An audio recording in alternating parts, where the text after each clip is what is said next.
Elles sont considérées comme la vitrine de l'entreprise.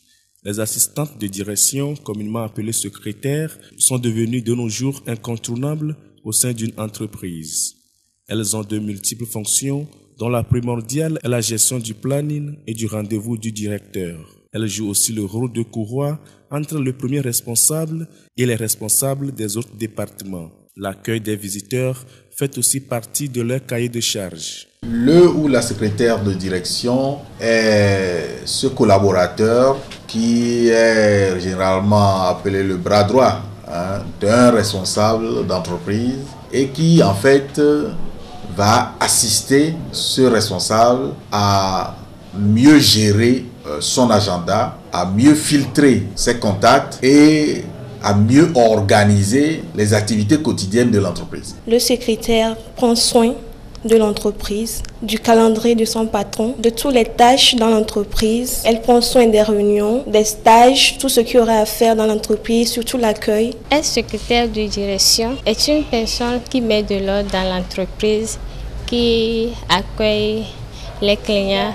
Elle prépare les voyages pour le directeur. Elle est la vitrine de l'entreprise et puis elle est accueillante. Pour les intéressés elles-mêmes, généralement formées pour le métier, les réalités du terrain tranchent parfois avec les connaissances acquises lors de la formation. Mais elles sont obligées de s'adapter à leur milieu de travail et aux exigences de leur patron.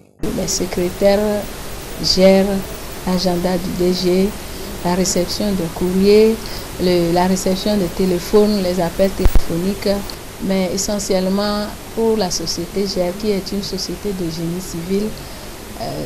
Il y a plusieurs branches, mais je m'occupe particulièrement du montage des dossiers d'appel d'offres, la suivi des marchés lorsque nous sommes attributaires jusqu'à la fin. Je suis archiviste. L'archivage permet de récupérer vite les dossiers au cas où on a besoin.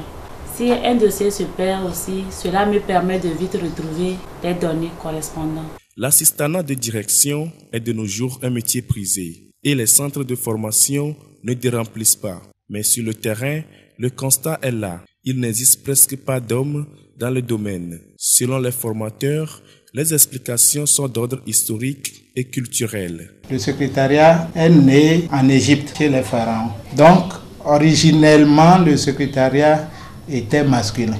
C'est après les guerres mondiales, surtout la Première Guerre mondiale, où beaucoup d'hommes devaient aller au front pour combattre. Et vous savez, les dégâts en vies humaines qui ont eu lieu lors de ces deux guerres mondiales. Donc, par fini, au moment où les hommes étaient au front, il fallait des gens pour gérer l'administration. C'est là où les femmes sont entrées dans le domaine du secrétariat. Et depuis lors, on a plutôt pensé que le secrétariat est un métier de femme. Sinon, originellement, ce n'était pas pour les femmes. Si l'on peut considérer que le métier est en vogue auprès de la gente féminine, il semble ne pas avoir une bonne presse au sein de la population.